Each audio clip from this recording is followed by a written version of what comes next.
Thanks for flagging. I'm in the room and definitely sounds a lot better. Thank you all.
This is an audio check from the room. 1 2 3 1 2 3 1 2 3.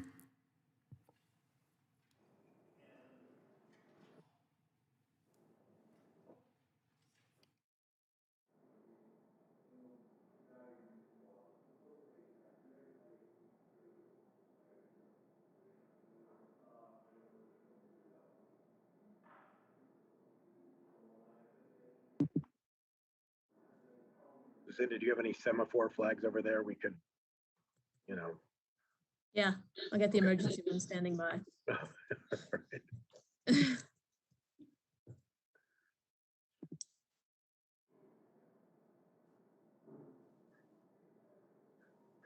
think in the breakup, you guys got them all.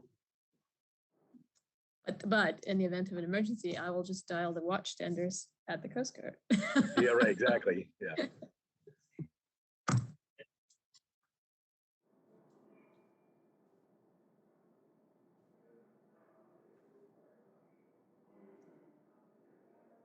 Oh, nautical glass, love that. Everything over here is at some sort of anchor or something.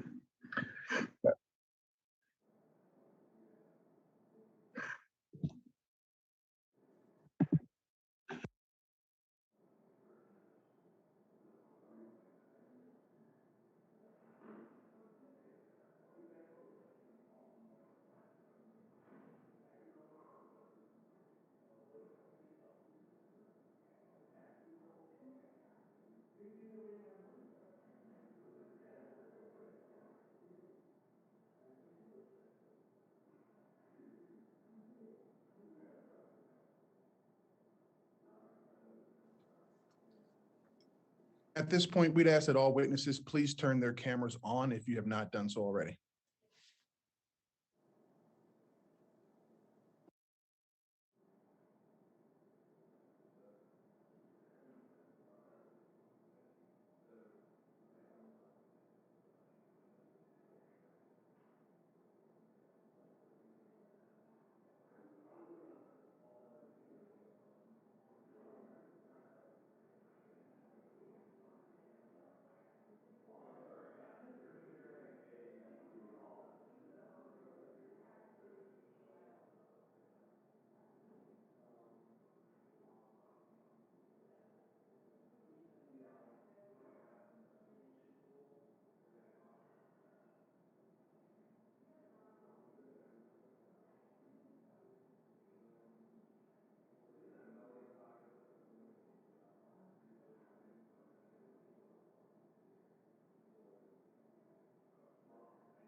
The subcommittee will come to order. I ask unanimous consent that the chair be authorized to declare a recess at any time during today's hearing without objection, so ordered. I also ask unanimous consent that members not on the subcommittee be permitted to sit with the subcommittee at today's hearing and ask questions. Without objection, so ordered. For members participating remotely, please let committee staff know as soon as possible if you are experiencing a connectivity issue or technical problems. To avoid any inadvertent background noise, I request that every member please keep their microphones muted when not seeking recognition to speak. Should I hear any inadvertent background noise, I will request that the member please mute their microphone.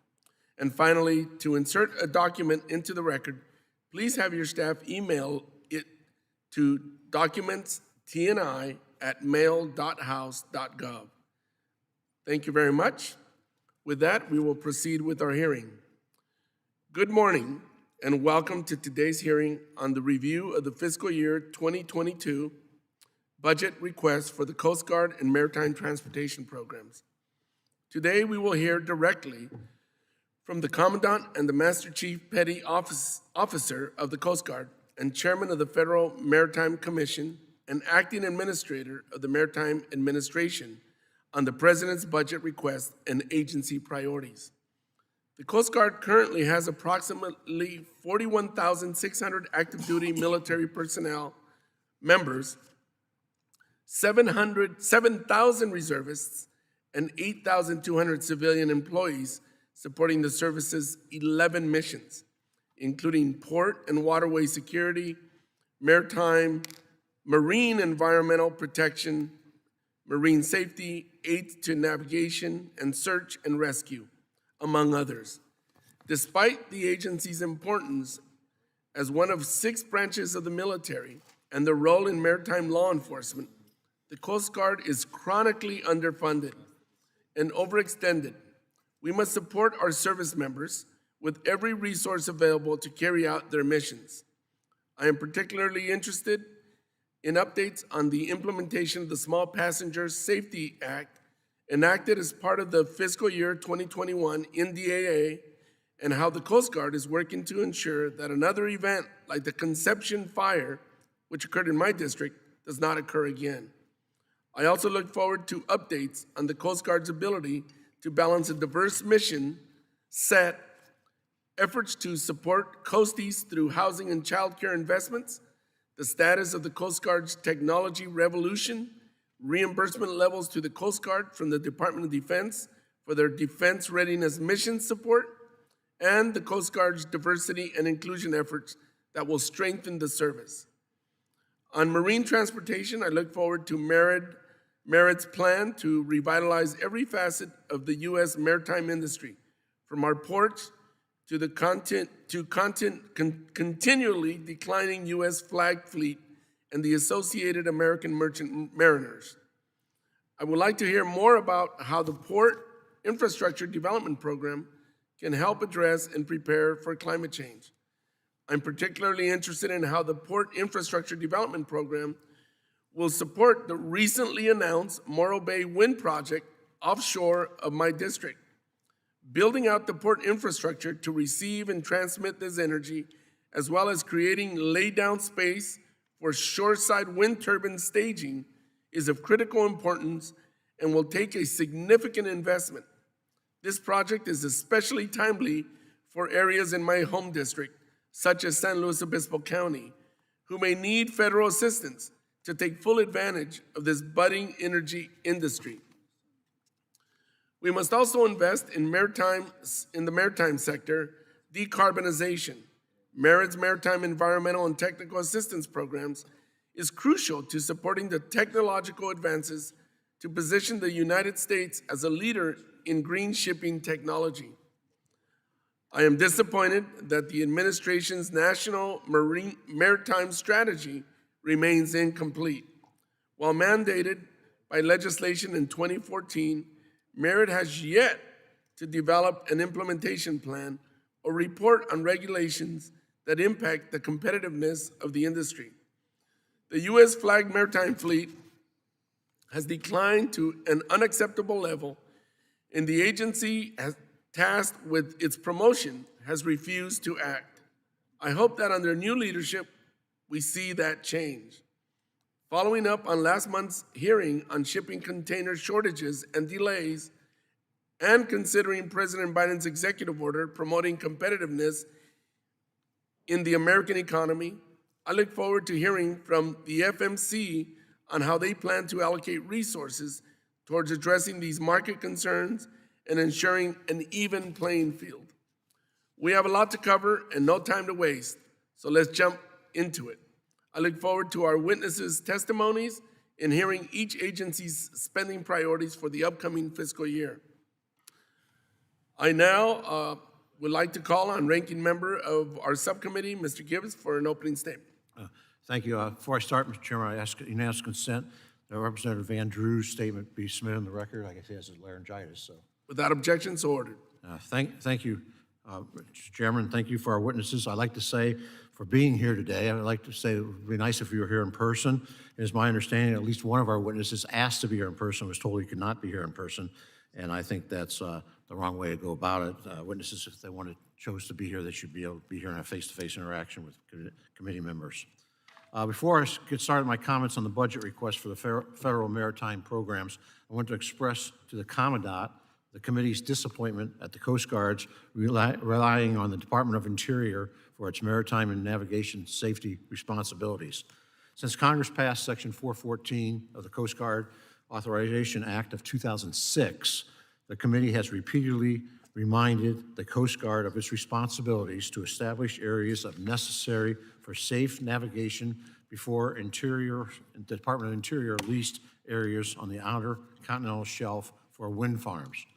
Navigation safety should have taken precedence. In 2016, after a decade of Coast Guard inaction, Congress directed the service to undertake an Atlantic Coast Ports Route Access Study. The study was conducted. The Coast Guard responded with silence when it came to implementing the study's recommendations. But the Coast Guard is late to the party. Only after Interior began moving forward with significant leasing did the Coast Guard finally undertake a ruling-making to implement the study's recommendations.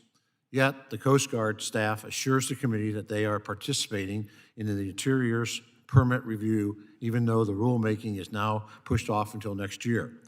I believe the Coast Guard should take its role as the primary federal agency responsible for maritime navigation safety seriously, rather than act as a secondary agency commenting on Interior permits. I was certainly heartened to see the increase in requests for the Coast Guard's operating and support account. That account has suffered restrictions under the Budget Control Act, to which the other armed services were not subject to. However, I'm extremely disappointed to see yet another new administration fail to embrace desperately needed capital funding for the Coast Guard. The Procurement Construction and Improvement Act account falls from an appropriate level of $2.2 billion and an authorized level of $3.3 billion in fiscal 21 to a requested level of $1.6 billion in FY22. That level of funding will not even allow the Coast Guard to hold steady on the billions of dollars of shoreside construction and maintenance needs, and will restrict the service's far behind schedule cutter acquisition program. Though I do commend the Commandant for managing to get some amounts added to begin the long process of rehabilitating the service's crumbling IT infrastructure as an issue I've raised in the past. Slashing the PC&I account would also eliminate the opportunity to purchase the 12th National Security Cutter and up to 6 fast response cutters before those production lines grow cold and those opportunities are lost. I will work to see that the Congress steps in yet again to reverse the budget's request, harmful impact on the Coast Guard's acquisition budget, and in turn, the service's future mission capabilities. The Coast Guard's mission has grown more numerous and more complex since the Department of Homeland Security blessed the current fleet mix. Congress has directed the Coast Guard to re-examine that fleet mix, and I look forward to hearing from the Commandant when we'll see the updated analysis. I also noticed there is no request for funds for the new Great Lakes icebreaker. I will work with colleagues in the Great Lakes delegation to correct this oversight. Perhaps not today, but I would like to discuss further with the Coast Guard, rather a single design may be used for a cutter that can break ice in the Great Lakes and carry out the missions of the Arctic National Security Cutter. Finally, let me commend Coast Guard Ensign David Zenko for his article in the U.S. Naval Institute's publication, Proceedings, Recommendation the Coast Guard establish and operate ELORAN. Since 2008, when Coast Guard discontinued the LORAN C signal, DOT and the Interagency Committee on Position, Timing, and Navigation has manifestly failed to provide a recommendation on or follow Congress's direction to establish a backup timing signal. It's nice to see that someone outside of Congress understands the urgency of the situation. As we all know too well, the United States is in the midst of a surge of imported cargo that is pressure testing the supply chain has led to greatly increased shipping costs and has negatively affected those distribute and retail imports and hurt some U.S. exporters, particularly ag exporters. I hope the Federal Maritime Commission Chairman Dan Maffei can update us on the status of fact finding number 29 and provide any recommendations for minimizing supply chain disruptions that may follow that fact finding. In addition, I am interested in know the recent executive order on competition provides the Commission with any new authorities to prevent unfair and unreasonable practice by ocean shippers and marine terminal operators. I'm pleased to see that the former Coast Guard and Maritime Transportation Subcommittee staffer, Lucinda Leslie, back today as the acting Maritime Administrator. Last year, Congress enacted the Maritime Transportation System Emergency Relief Program. The U.S. maritime industry estimates it needs $3.5 billion under the program to offset unanticipated COVID-related expenses. Yet no such funds were provided in the February COVID relief package, and none are sought in the FY22 package request. I look forward to hearing from our rights position on whether these funds are needed to help the U.S. maritime industry weather the pandemic's economic storm. And thank you, Mr. Chairman. I yield back. Thank you, Mr. Gibbs. I now would like to recognize Chairman of the Transportation and Infrastructure Committee, Chairman DeFazio. Thank you, Mr. Chairman. I'm disappointed. I know it's the trolls at OMB that Coast Guard has only requested a 0.3% increase in their overall budget. I often say to agency heads, we'd like to hear honestly what you need, and I have brought this up with a former commandant in terms of the unmet needs list every year. That's a very, very disappointing level that you've requested. And, the Polish security cutters, offshore patrol cutters, Congress is moving along with those. But the personnel are the key to the whole thing. We're getting a small pay increase, good. But a $2 billion and growing backlog, which the ranking member talked about, I couldn't agree with him more, on the shoreside infrastructure. That's the housing. Commandant was in Coos Bay last year and saw, they were doing some housing renovations, the coasties themselves, but the pretty substandard housing and obviously childcare facilities. And, you're gonna have trouble recruiting and retaining a workforce, a great workforce, a diverse workforce that's qualified, if you aren't providing for those sorts of basic needs, particularly for the enlisted, giving the phenomenal run-ups in rents all around the United States, on their salaries, I don't know how they're going to find, decent civilian housing. So I have real concerns, and I would like to hear a bit about rationale for allowing that to continue and not putting forward a request. Again, I assume you've probably been constrained by OMB, but if you don't tell us about it, we can't advocate with the Appropriations Committee and look at the authorization and deal with those things.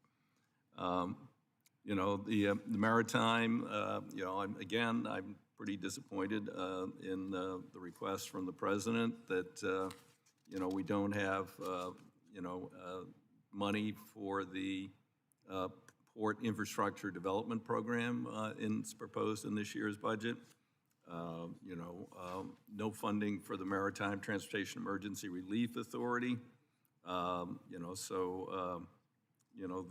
maritime transportation system didn't get any relief during COVID, despite a number of us advocating for it in a couple of the packages. The industry is supposed to continue full and increased operations throughout the pandemic, but got no help. I'm hoping both to hear from, Chairman Maffei and Administrator Leslie to talk about their vision for the future. There is a minuscule increase for the Federal Maritime Commission, but you need additional resources, and we have been pushing you to look at oversight and enforcement having to do with the big shipping conglomerates and their practices and essentially their pricing schemes. And we've got to continue to push hard on those things. And if you don't have the investigative staff and you don't have the resources you need, it's going to be very difficult. So I hope you all will be just really honest with us today, because if we hear about it, we can try and deal with it. We just shouldn't, deal with these. I was talking to someone at Homeland.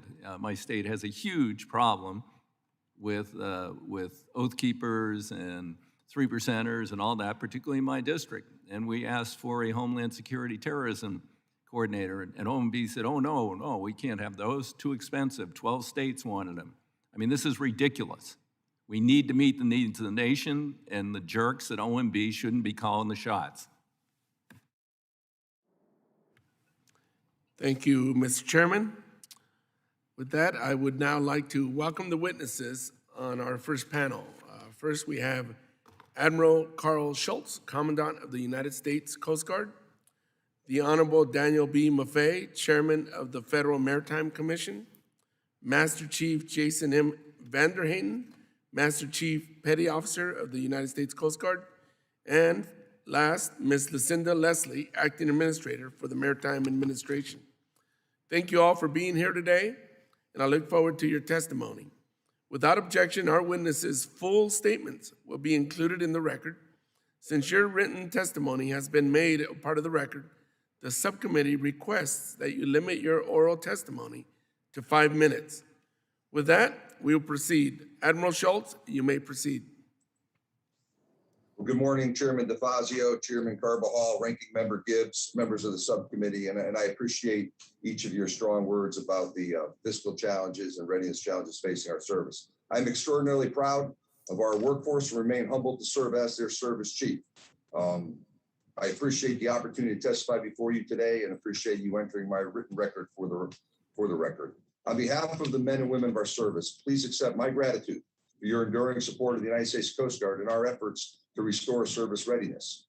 Coast Guard readiness is at the core of our ability to meet the challenges of today while preparing for future threats and opportunities. The fiscal year 2021, last year's Consolidated Appropriations Act, helped sustain critical momentum for Coast Guard surface and aviation fleet recapitalization.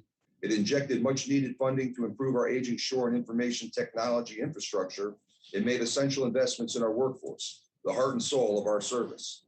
Building off this momentum, the President's fiscal year 22 budget request reflects some of these same priorities as we look to continue our progress toward restoring readiness and providing our workforce with the capable assets, modern systems, and resilient infrastructure they need to conduct frontline operations.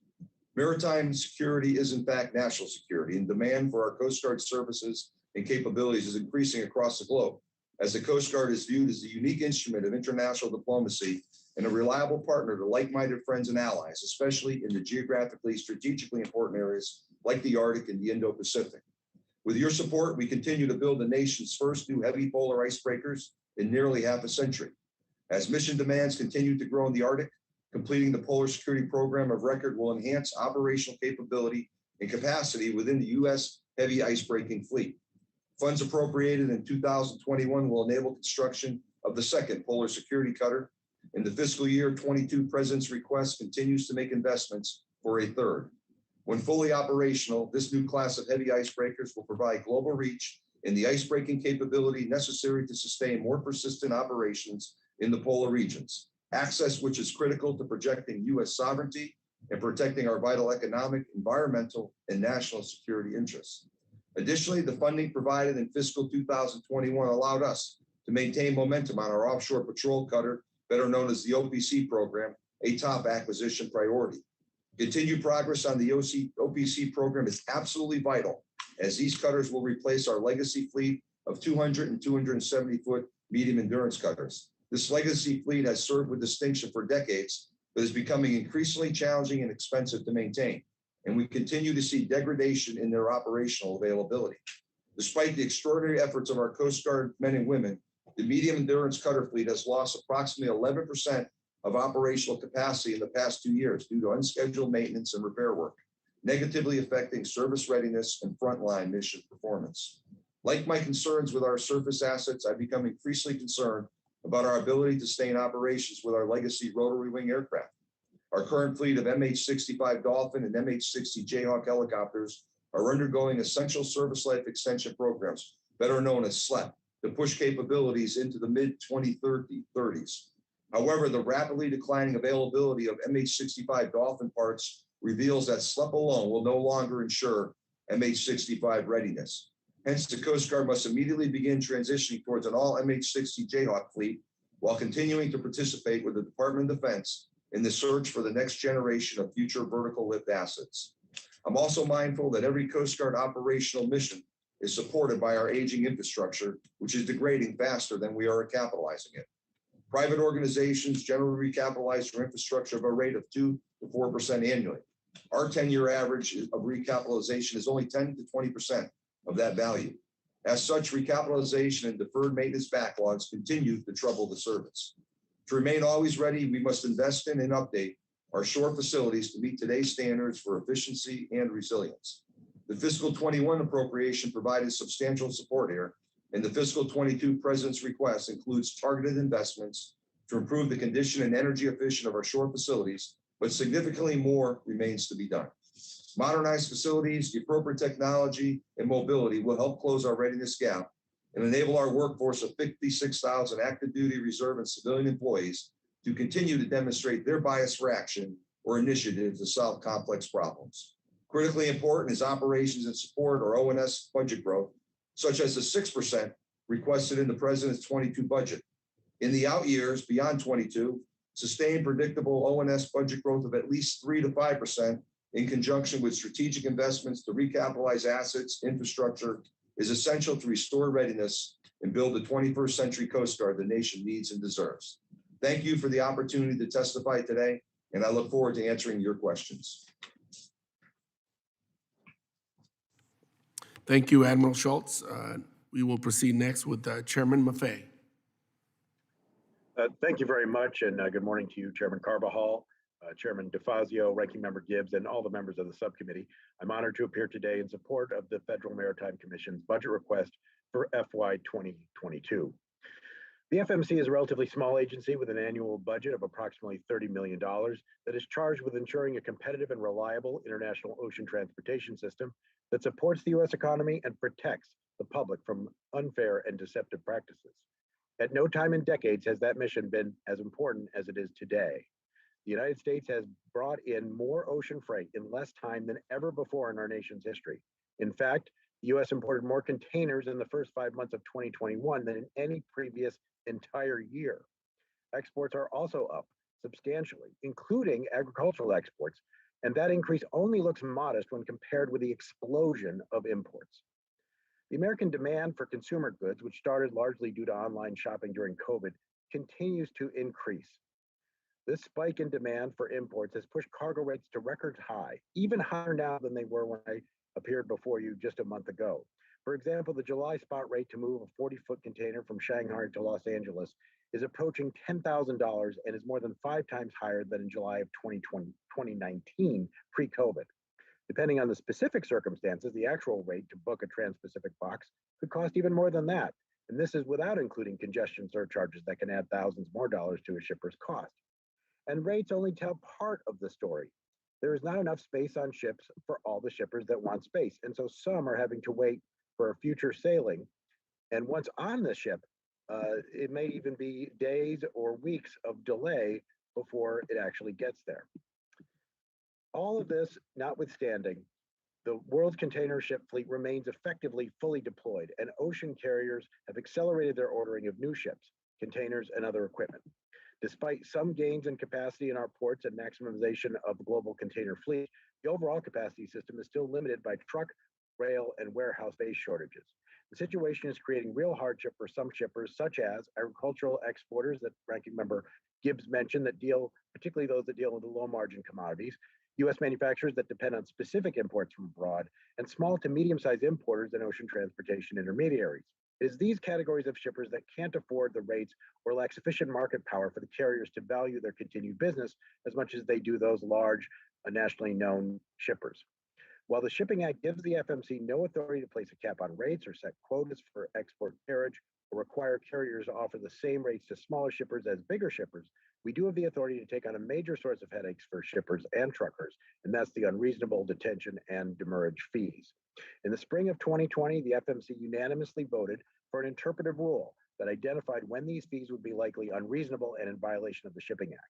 Late last year, the FMC launched an investigation of detention and demurrage, container return, and export carriage policies at our nation's two largest port complexes. The commissioner in charge of that fact finding, Rebecca Dye, will present her interim recommendations at the FMC meeting next week. One recommendation that she and I have already discussed is to conduct audits of the major carriers to determine exactly what they are doing to comply with the detention and demurrage rules. Such an audit could inform additional rulemaking or enforcement. And given the urgency of the situation, this week I used my authority as chair to designate our managing director to lead the audits and start as soon as possible. Two other areas in urgent need of shoring up, given the current situation, are our Bureau of Enforcement and the Office of Consumer Affairs and Dispute Resolution Services, we call CATERS. As chairman, I've authorized additional hiring for these offices, which is in progress, including a specific advocate for exporters.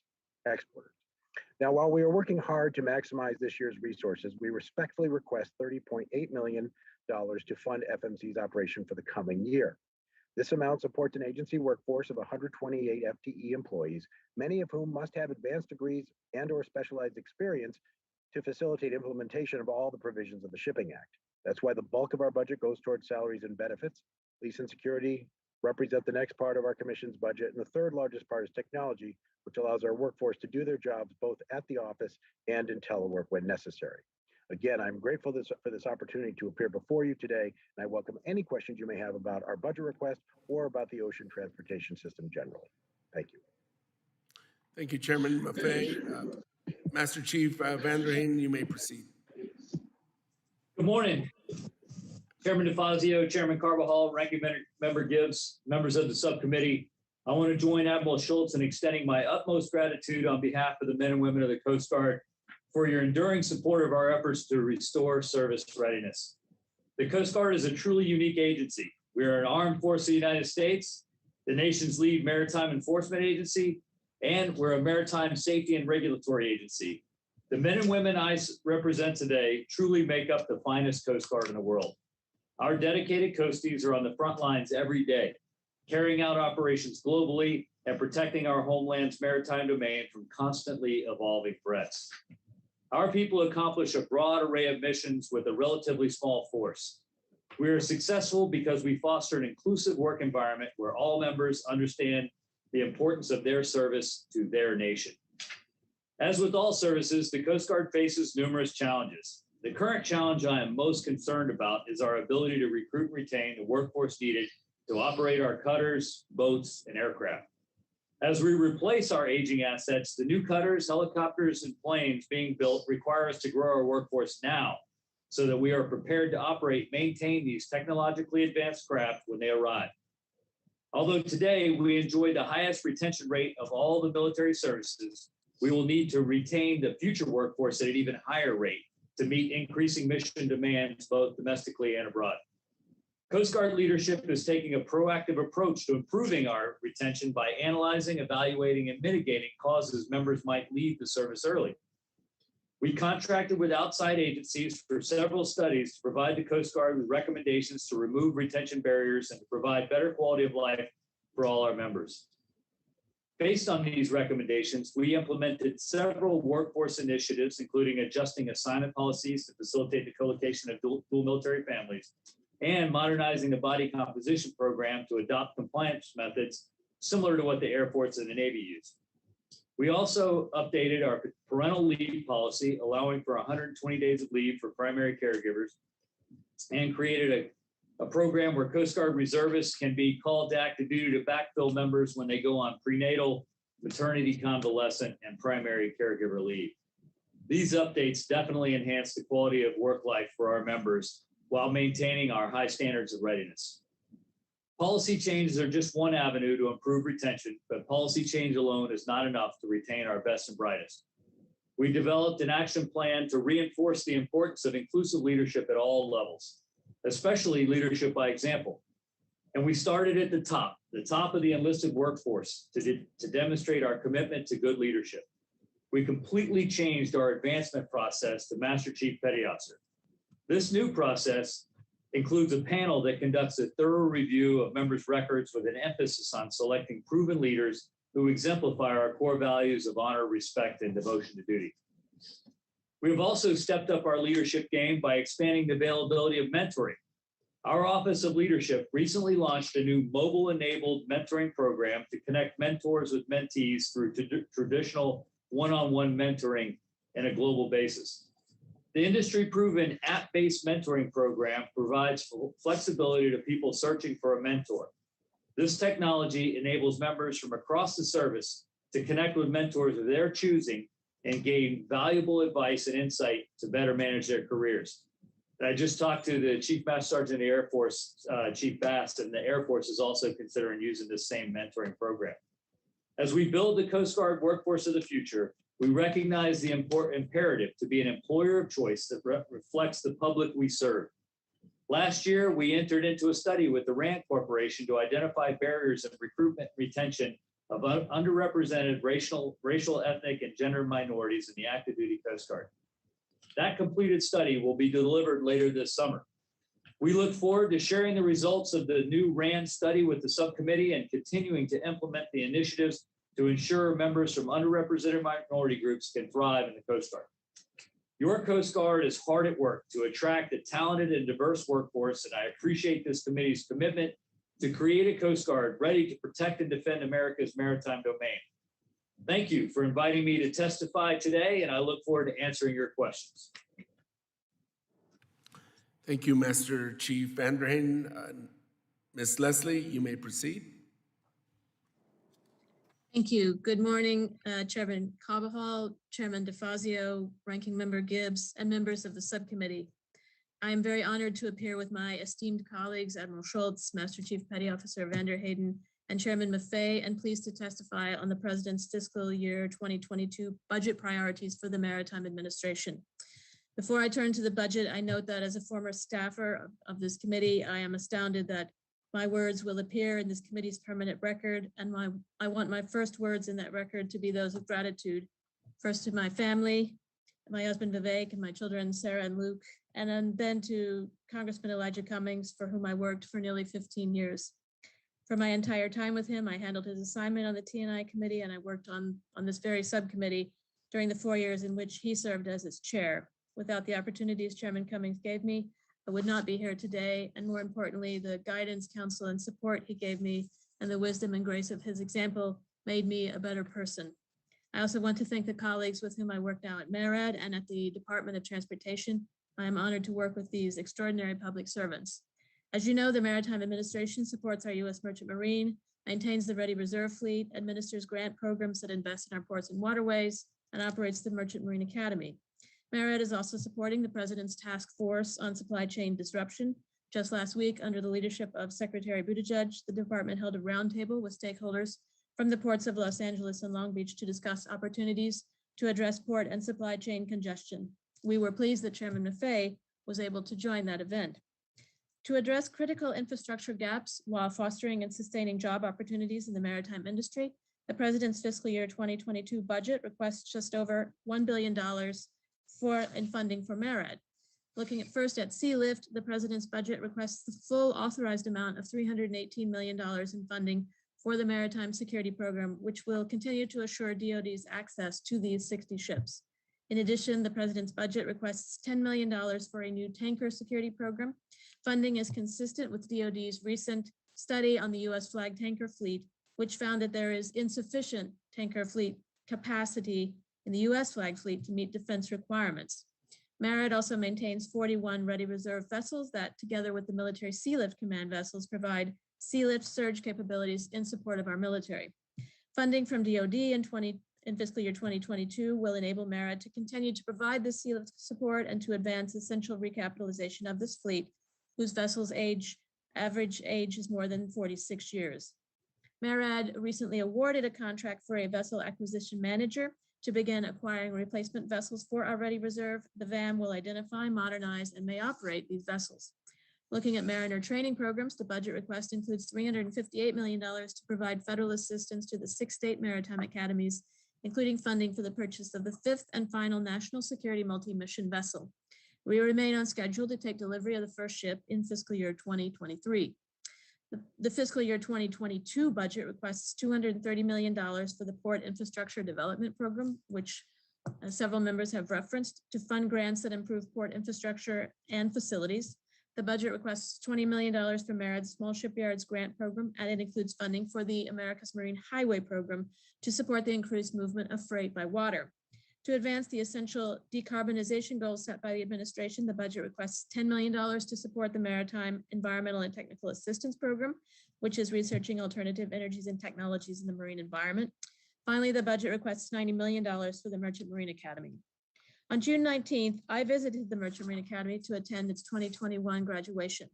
I was inspired, as I always am whenever I visit a service academy, by all that the graduates had accomplished, and particularly in a year that presented profound and unprecedented challenges. But I was deeply concerned by what I saw when I toured the Academy's facilities.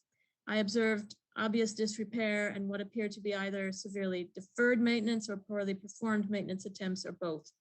In the wake of my visit, the department and MARAD have acted immediately to begin to investigate these concerns, including dispatching teams of building management and health and safety professionals to conduct reviews of the campus. We are seeking professional assistance from GSA and developing plans to undertake a comprehensive building report.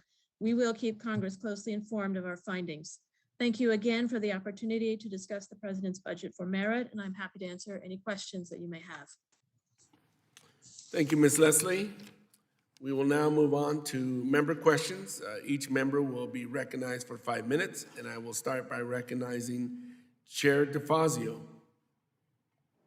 Thank you, Mr. Chairman. To Admiral Schultz, I mean, you used some language saying there would be targeted investments in the shoreside facilities, but I mean, with this $2 billion backlog and a reduction of 23% in this year's budget, I mean, how much are you going to be able to chip away at that backlog?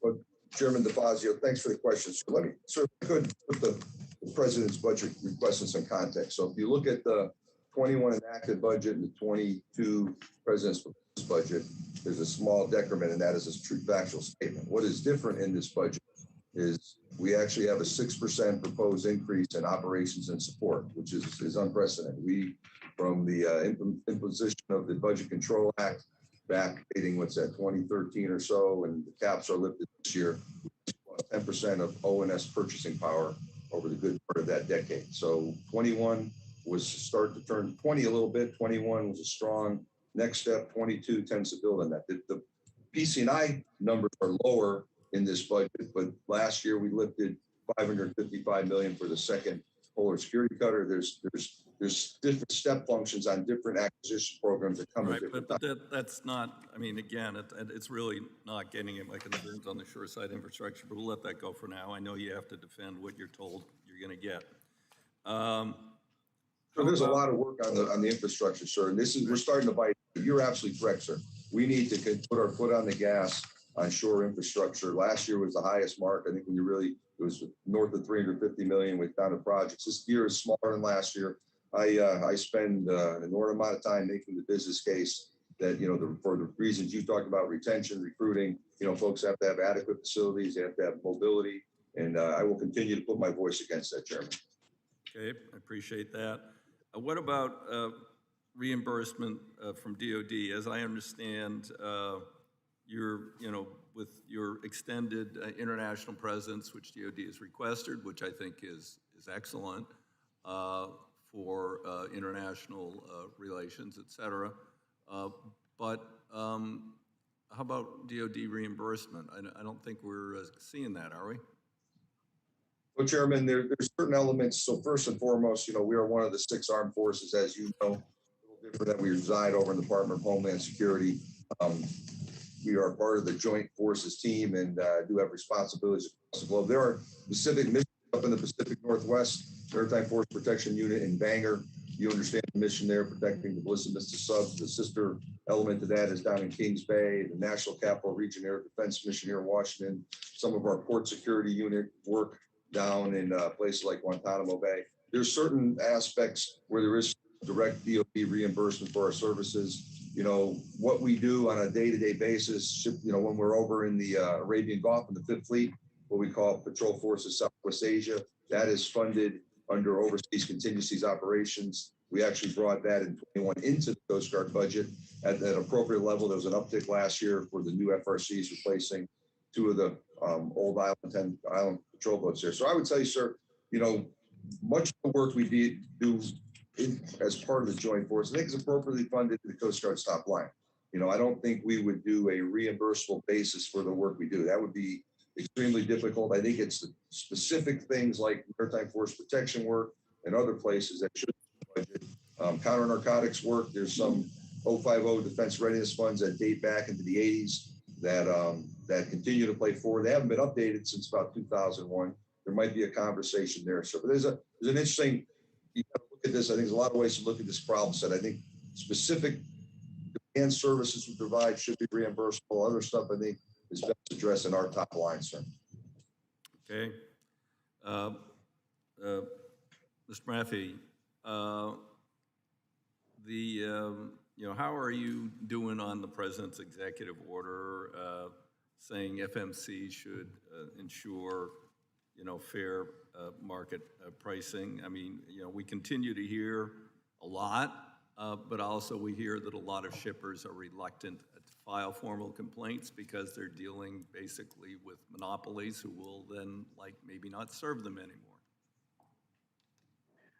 Thank you for the question, Chairman DeFazio.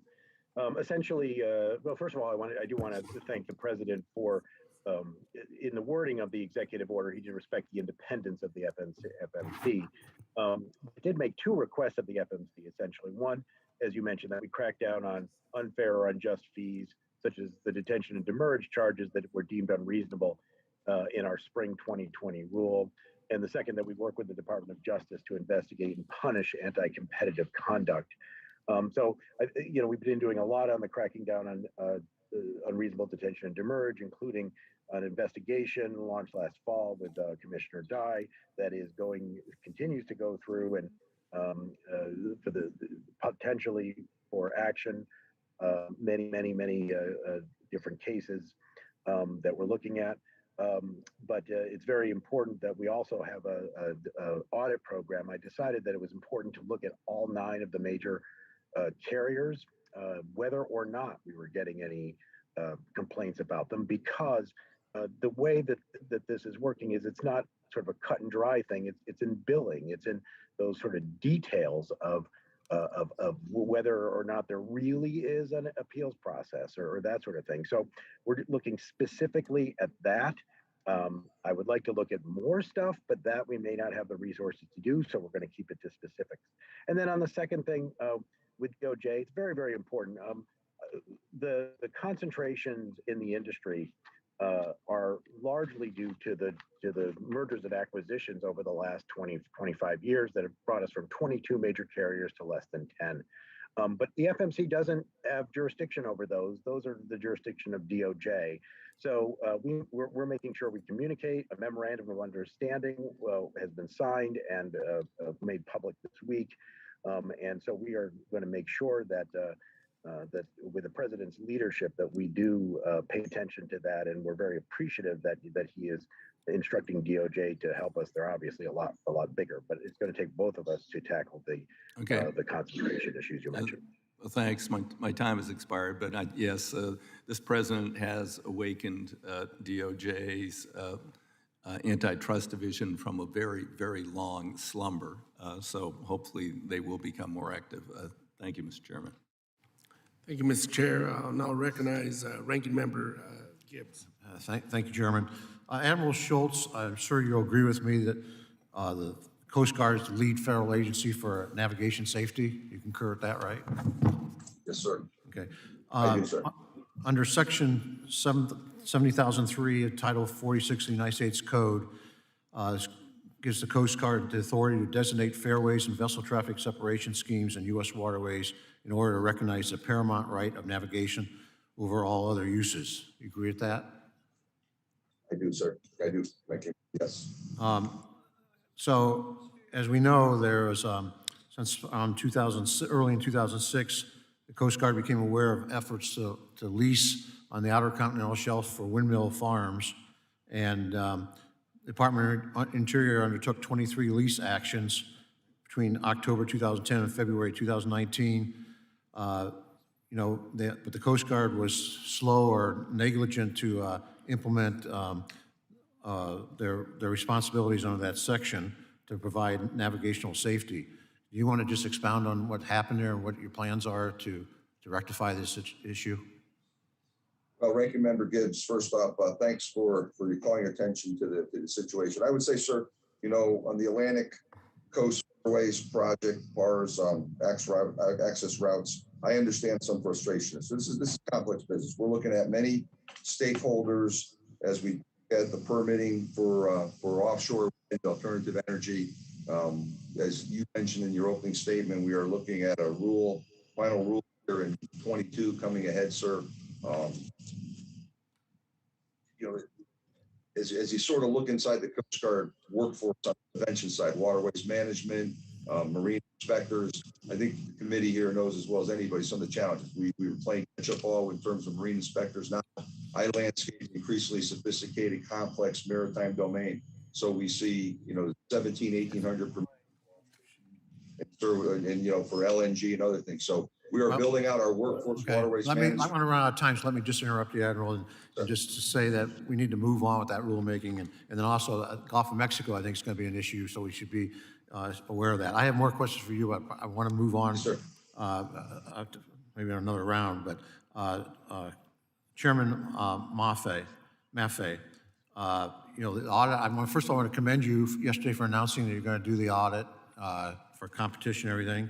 I've heard from many of our exporters and importers, prices of containers have gone anywhere from $3,000 a container to $20,000, and then that's even if they can get one.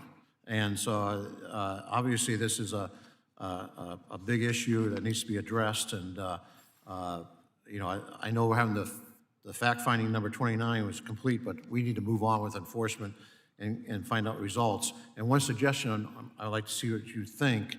I asked in a previous hearing, I forget who I asked, about the hours, especially at Long Beach and LA ports. There's sometimes they could be working more, but they said they couldn't handle it because the containers, they can't offload and the infrastructure's not there. Is there an issue, do you see, do we need to be talking with both your agency and the Surface Transportation Board, the Intermodal, to maybe connect these? Is that part of the problem that why we can't have more operating hours at those two ports? Mr. Gibbs, I think it is, and in fact, Marty Oberman, the chair of the Surface Transportation Board, and I have already had discussions about how we can better work together between our two agencies to try to connect. But I will tell you, both of us are frustrated because there are areas such as some detention and demurrage charges that seem to not be in either one of these agencies' jurisdictions, or at least it's unclear. And I will say that it potentially maybe clarifying legislation might be helpful there. But we're certainly working together, and I would say the Republicans and Democrats in both the STB and the FMC. So we will get a more complete answer, but I Well, know that you're onto something. I've been told there's at least one rail line that's going to suspend operations from Long Beach into interior of the country for at least 7 days to, quote, catch up, unless you want to pay a meeting rate, a higher rate. I don't know how that helps the backlog by shutting down most of the operations. They ought to be doubling up. So I think there's an issue there. Before I run out of time here quickly, with your cooperation with the regulatory capability doing your audit, you know, what do you see with the Justice Department to increase competition and what ramifications you might be able to implement to help mitigate or rectify this issue we have? What issue specifically, the detention demurrage, you mean? Well, yeah, just the whole Yeah. well, I don't know if, well, I don't know if it's so- anti-competition, the demurrage cost, you know, this whole backlog cost and the escalating costs going on. You know, it is this sort of nickel and diming thing that you know, the rate is the rate. It's largely governed by market forces, supply and demand. But then when you have all these ancillary fees, and you know, and some of these fees we believe are being charged like detention, even if there's no way you could the shipper could possibly do anything. That is what we're really trying to get at. We don't have authority, as I mentioned, to go after rates, but we do have the authority to go after those fees if they are reasonable. So that's what we're focusing on. And we're doing it a number of ways. And the audits is just the latest way, because the investigation is going, but just like any legal process, any prosecutorial process, if you will, it's taking a little longer than I think any of us would like to bring those cases, just because that's, you know, those are the rules. And so we're going forward with audits, and also, so we don't need a complaint, right? Someone, I think you mentioned maybe that the shippers are loath to file complaints sometimes. Actually, I think it was Chairman DeFazio. So we're going to go and look at their books and look at the process of how they do the billing, even if we don't have complaints. And maybe we'll find out good things, and then we can set sort of a standard. Okay, you know, good standard. thank you. I'm out of time. I'll have questions later. Thank you. Thank you, Ranking Member Gibbs. I will now recognize myself. Commandant Schultz, can you provide an update on the implementation of the new small passenger vessel safety regulations that were included in the Elijah E. Cummings Coast Guard Authorization Act of 2020? And how does fiscal year 22 President's budget request support private and commercial vessel safety and the Marine Inspection Program? Thank you, Chairman Carbajal. First off, sort of to the specifics of the question. So earlier this year in January, we issued an advance notice proposed rulemaking requirement for safety management systems aboard domestic passenger vessels. You know, sort of you walk back from the regulatory piece of that, you know, in the aftermath of the Conception tragedy, sir, in your district, as you know, we did a targeted nationwide concentrated inspection campaign, and those are with our most experienced marine inspectors, investigators go out and crawl on the 350 small passenger vessels, specifically those with overnight accommodations, and identifying immediate concerns. We have developed a risk-based approach to that fleet of vessels now. We're actually using some of the monies that are in the 21 budget. There's monies in 22 budget where we're using, you know, data analytics to help us refine our inspection criteria so we can really get after those highest risk fleet with the most capable inspectors in our ranks to drive safety to the highest levels possible. We are moving forward on the regulatory front, sir, per the enable legislation that the committee directed. And so we're trying to turn that story into a lesson learned, much more constructive posture on the waterfront here with domestic passenger vessels. And your second question, sir, I mentioned some of that's in the tech revolution monies, some of that's in the people monies, the training monies. We're continuing to build out our marine inspector support performance architecture. There's monies in there for inspectors, sir. So it's sort of spread out across many elements of the budget, but there is monies in there to get after small passenger safety. Thank you. Commandant Schultz, diversity, equity, and inclusion and justice, or DEIJ, issues in the Coast Guard are a major concern, and the time for substantive action is long overdue. What definitive, meaningful steps has the Coast Guard taken to make this right? This includes reforming the service's sexual harassment and assault prevention and adjudication procedures, The Coast Guard's word and actions now will shape the future of the service by attracting coasties that represent all of America. What specifically are the Coast Guard's short-term and long-term action plans to improve DEIJ in the service? A clear vision is imperative.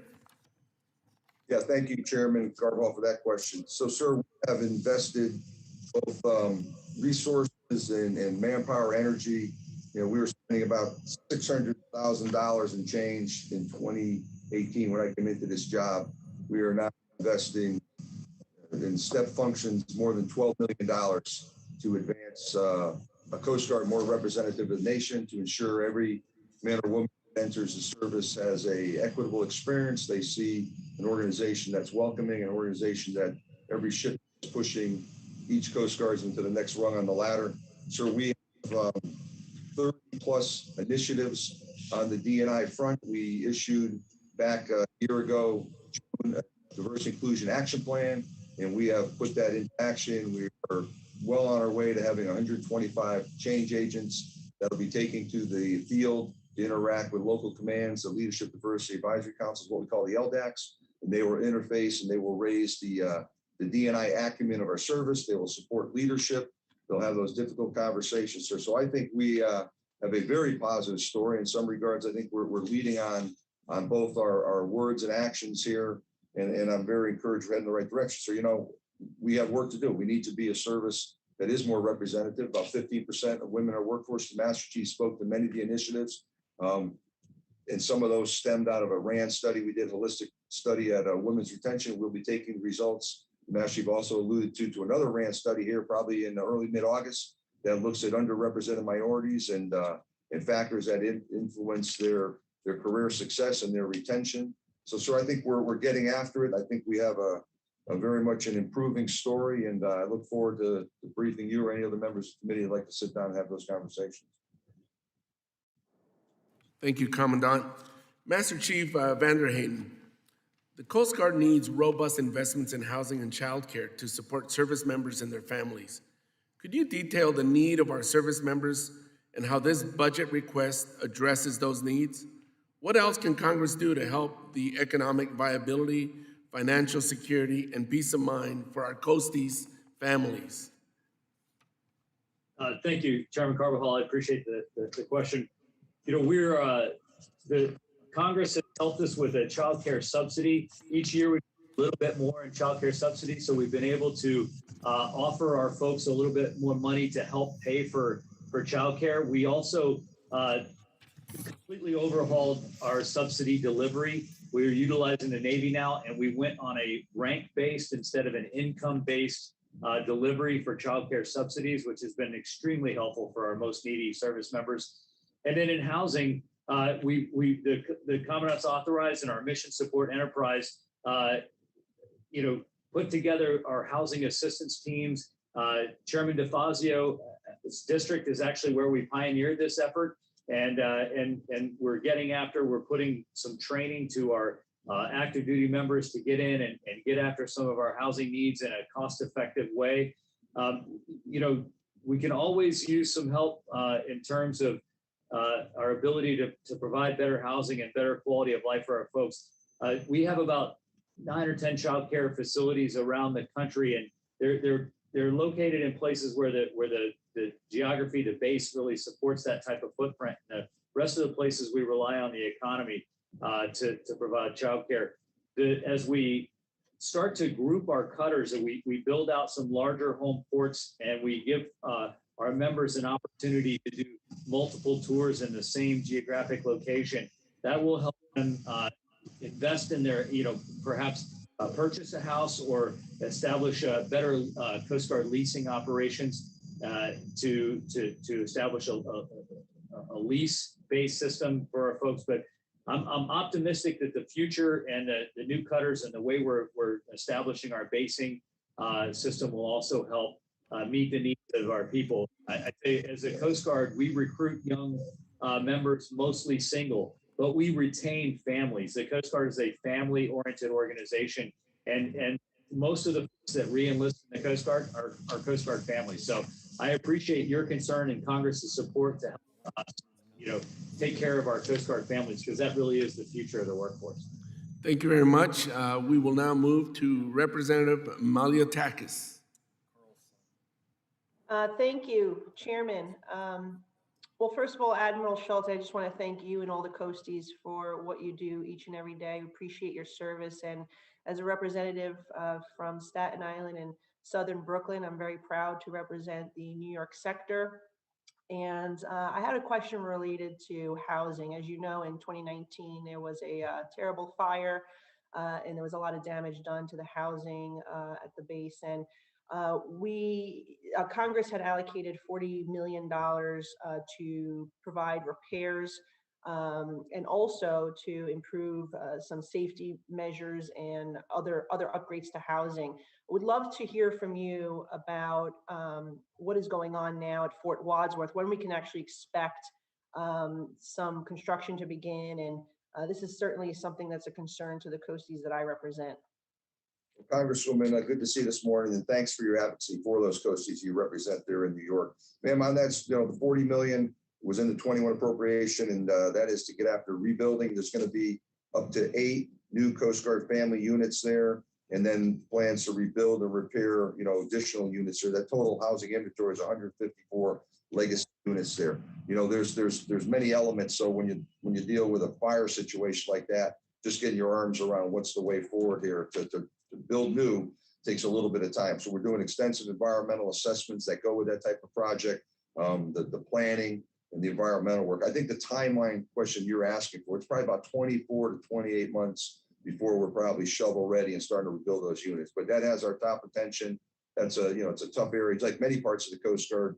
To the Master Chief's point, housing, we have 3,200 housing units across the entire Coast Guard in an organization of 42,000 people. So housing, we're generally on the economy. Where we have housing, it's typically in areas where it's very hard to get housing. And New York is one of those places. So we are on this. Unfortunately, just the requirements, with environmental assessments, those type of things, it take us some time, but it has front burner attention, and we will keep that project moving forward, man.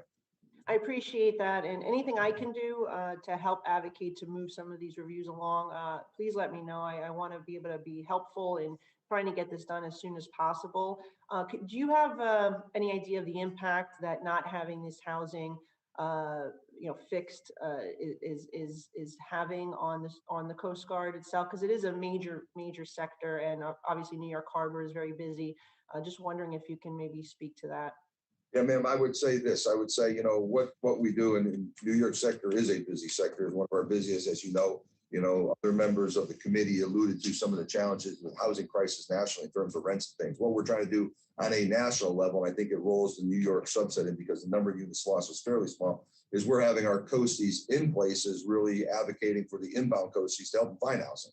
We got places, many coasties sometimes are, want to try to buy a house, get some stability, for the financial advantages of saying, they're getting outbid by tens of thousands of dollars cash purchases. And we don't necessarily set our housing allowances for purchases, but, folks have that choice. Where we have rentals, that's where it's challenging. Folks want first, month's last. So we're working with things like Coast Guard Mutual Assistance, maybe help with some relief when they just can't come up with that extraordinary amount of 3 months rent on the front side to do that. So we're working sort of coasties helping coasties to help identify available units, sort of pass them down from one family that's departing to an inbound family, taking some ownership of that. We started something during COVID, just to wrap up, when we started what we call a float plan.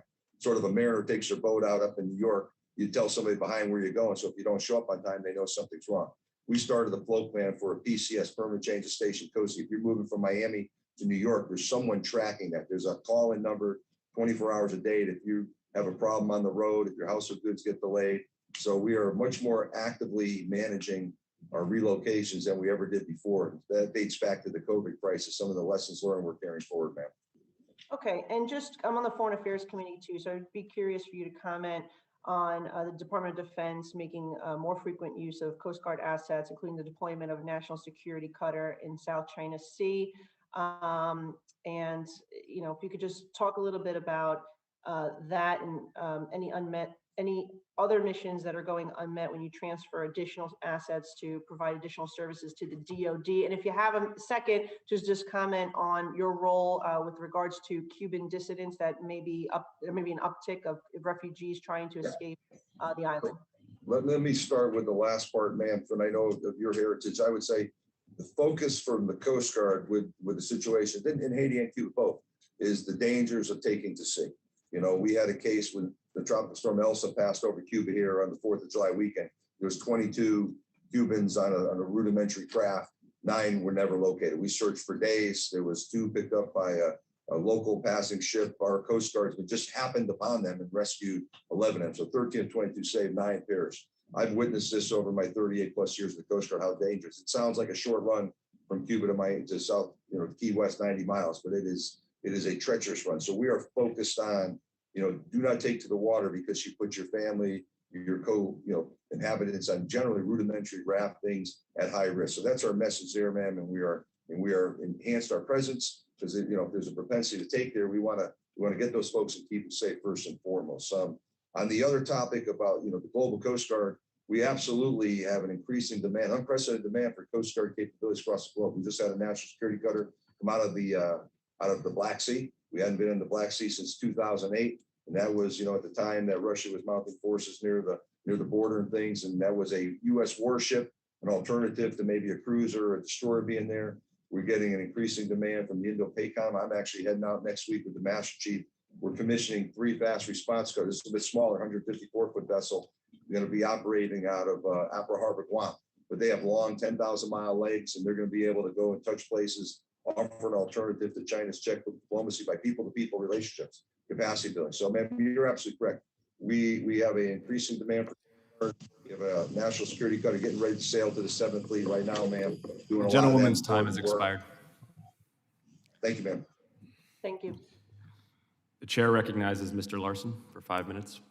Thank you, Mr. Chair. Admiral, good to see you. And my question is about Whidbey Island, which is in my district. Hearing concerns related to the rarely used federal anchorage called Holmes Harbor. And hearing from a lot of constituents about noise from the ships moored in the harbor, as well as bringing up environmental concerns. And it has to do with the supply chain issues at our ports. But from a Coast Guard perspective, what role do you have to move these ships to lesser used anchorages quickly and reduce the impacts on small communities like Holmes Harbor bearing the brunt of the delays at ports? Well, Congressman, from a Coast Guard perspective, and it's sort of linked to Ranking Member Gibbs' question, maritime safety, environmental stewardship, and that's our job there. So, we do not specifically manage the number of, the volume in the anchorage. We would anchorage when it's overcrowded. We think that poses a safety risk to other vessels in the anchorage. You put an anchor down, you draw a watch circle of the anchor, the ship tends to swing around the anchor. You're a man of the waterfront, you understand that. So our role would be to come in when there's, unsafe circumstances in an anchorage due to overcrowding. You're absolutely correct. The container prices, the shortage of containers, the backlogs in the ports. We have heard assertions of light noise, other noise, and that a little bit outside the Coast Guard realm. For us, it really boils down to, are the operations in the anchorage, remaining safe, or is it the overcrowding type situation, presenting a risk? We saw a similar thing during the early days of COVID when we had a lot of tankers down in LA and they were all going to Anchorage. Now a manifest risk with that, with all those heavily laden tankers in close proximity, and we took a similar role there. So our role is really on the safety front, maritime safety front. That's fine. Environmental as well, sir. So how recent, presumably these anchorages are reviewed, how recent have the anchorages at Holmes Harbor been reviewed by the Coast Guard to ensure that they are adequate for the size of the ships that are being anchored there? Yeah, sir, I'll have to get back to that. We do waterways analyses on an episodic periodicity, and I don't know when the last one was up there on the specific anchorage you're talking about. So I would tell you, are we monitoring the increased activity in the anchorages? Absolutely. The sector commander in Puget Sound is on top of that. But in terms of when we last took a look at that anchorage and matching, that analysis with what's going on today, go back with your staff. That's great. With a more look forward to it. Yeah, look forward to it. Section 8284 of the 2020 National Defense Bill requires the Coast Guard to issue a report and action plan on ORCA enforcement opportunities, and that report was due uh, 21 days ago on June 30th. But I've been notified the report is being reviewed at the Office of Management and Budget, so I presume that we'll never see it. However, can you give us an update on the status of that report and the action plan itself rather than waiting for OMB to never get back to us? And when do you think we can see the final product? Well, Congressman, there's a few questions in there that I can't possibly answer. I mean, we try to meet our reporting requirements on time, and they obviously go through a clearinghouse, through the department and OMB, and I'm not throwing anybody under the bus. I'll tell you, sir, what we are doing, we know there's keen interest in the resident orca whale situation up there. We are using our VTS capabilities in Puget Sound. We're partnering with the Canadians. The Canadians, I know, have a manned desk on that. We're sort of extrapolating, learning what they're doing, and inform our business on that, sir. We, with the zones, the traffic zones, we're paying close attention. In terms of reports, sir, I'll pull the string on if I can give you a better estimate on when that report may make it to the Congress, sir, and the specifics of its contents. I don't have the report. I've seen the draft of the report. That's fine, thanks. Administrator Leslie, success has many parents and failures an orphan, and I think we can all claim success for the Assistance to Small Shipyard Grant Program that Marriott operates. The budget's asking for $20 million, which is the same as last year, but do you know what the current status of the 2020 funding is, or how much has been granted, maybe even the 2019, and is there another allocation period coming up soon? Thank you so much for that question, sir. We have finished the awards for last year's funding, and I think we just closed the application period for this year. I want to check on that for sure. But so those applications will be in review, and we'll obviously move them as quickly as possible.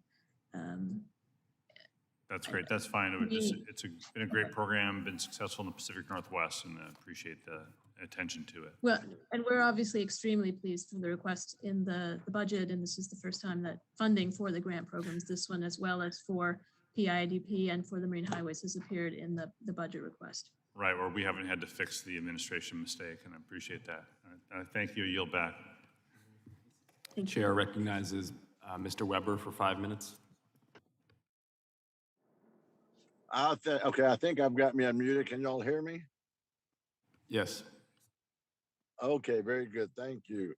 Y'all bear with me. I had to drive and pull over. It's been a hectic morning. Appreciate this opportunity. Admiral Schultz, it's good to see you again. Can you hear me, Admiral? Congressman, I hear you loud and clear, sir. Okay, very good. Thank you. So I've got a question from Texas A&M, basically.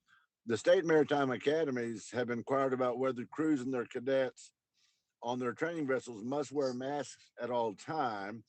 And apparently the Coast Guard has said masks are required on, quote, commercial maritime conveyances, end quote, and thus SMAs are covered. So I guess the question is, does the Guard consider SMA vessels commercial vessels? And if so, why?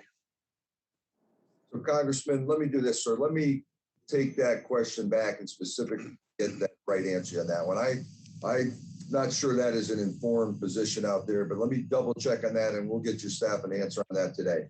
I think it's a very specific targeted question. I want to get it right, and I will have you an answer on that before close of business this afternoon, sir. That's well, that would be absolutely great. Thank you, Admiral. I appreciate that, and appreciate all the work you've done on our coast, because you've been a stalwart for our coast, and I know the rest of the country, and we appreciate you.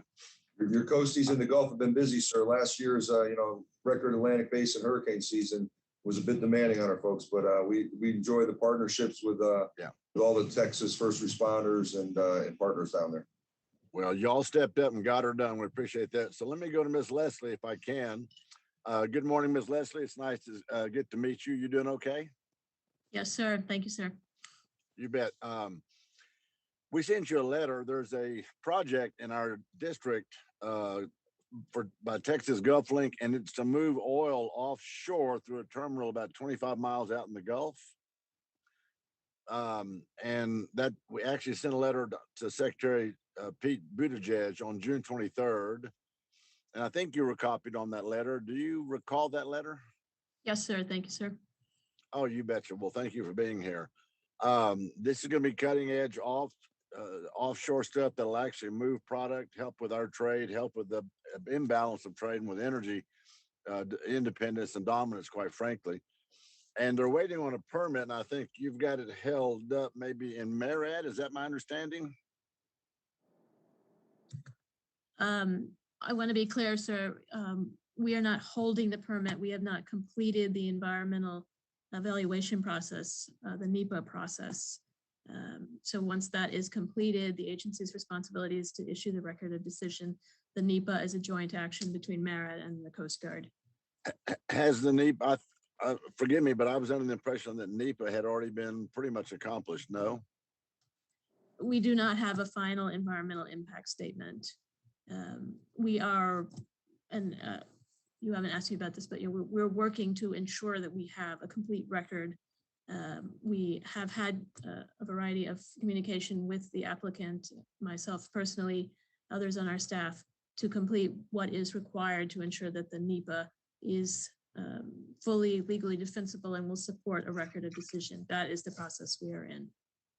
Is it your understanding that there's an additional 45-day comment period that's been attached to this process?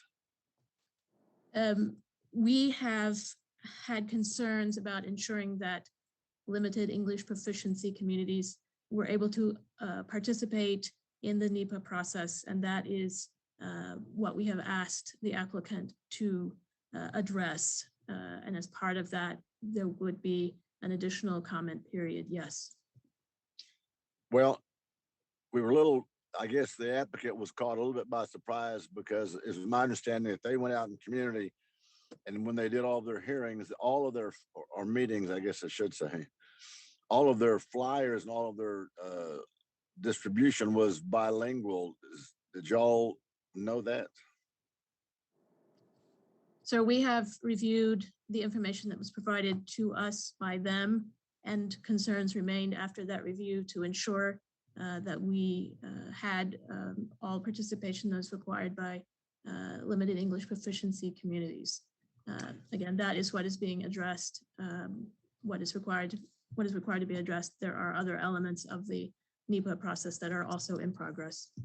Would you be able to send our office the other requirements in this English language proficiency that you felt weren't quite met and the other NEPA concerns that you have? Yes, sir. We will provide that to you. Yeah. Well, thank you. I appreciate it, Ms. Leslie. And thank you, Chairman. I'm going to yield back. The chair recognizes Mr. Brown for 5 minutes. Thank you, Mr. Chairman, and I certainly appreciate the committee holding this important hearing. I want to thank all of our panelists for your appearance today, making yourself available, as well as your service to our nation.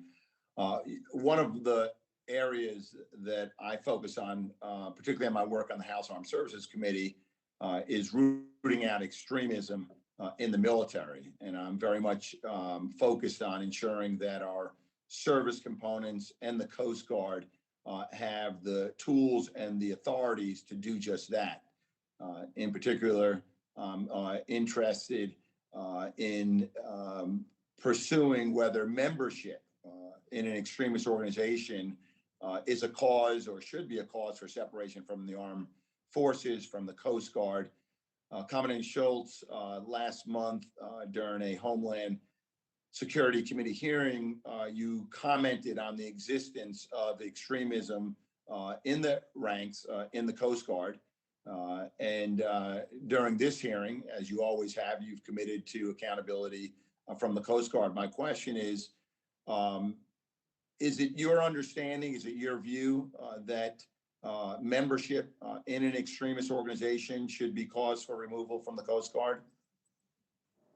Well, Congressman Brown, it's good to see you, sir. And, clearly, as I said at that other hearing, I think my context was, I don't kid myself to think there's not potentially extremism in our ranks. I don't think we have a prevalent problem, but you turn back to 2019 and through our own internal systems, we caught somebody that's doing 13 years in federal penitentiary working with the U.S. attorney in the state of Maryland here, who had, planning some rampant attacks. So we take it very seriously, sir. We have done the training, self-launched on that by no later than 31 March across the Coast Guard, extreme training in the military ranks.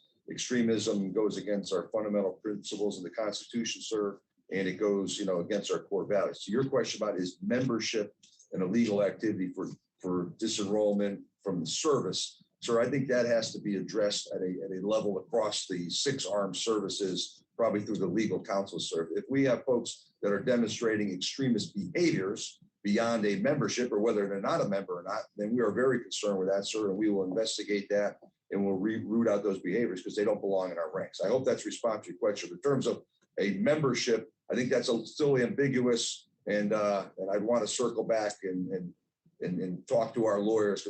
Today, that is not the standard, but I understand where you're going. If it's a manifest, we will absolutely investigate and take action, sir.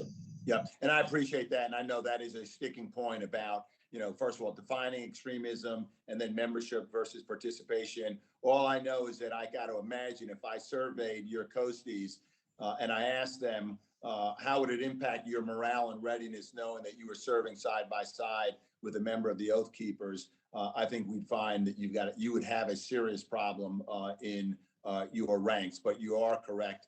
It is an issue that really needs to be worked out.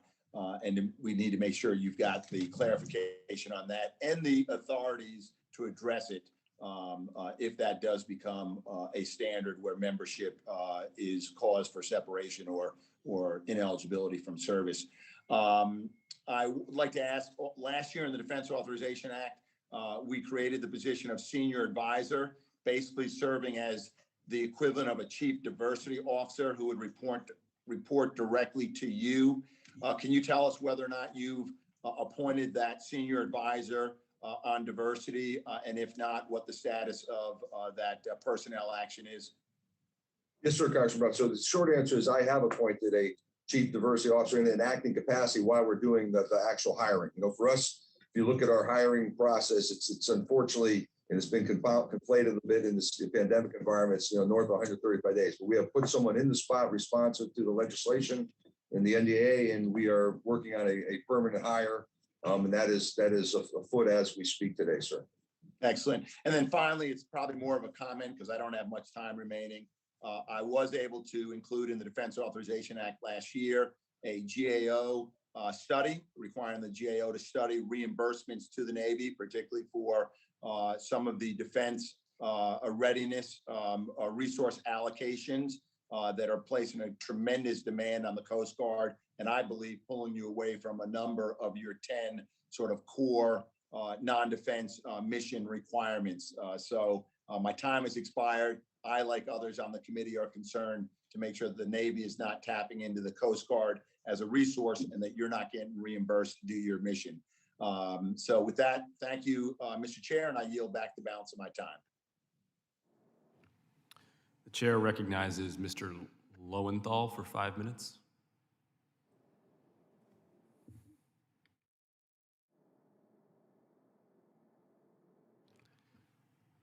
The chair recognizes Mr. Lowenthal for 5 minutes.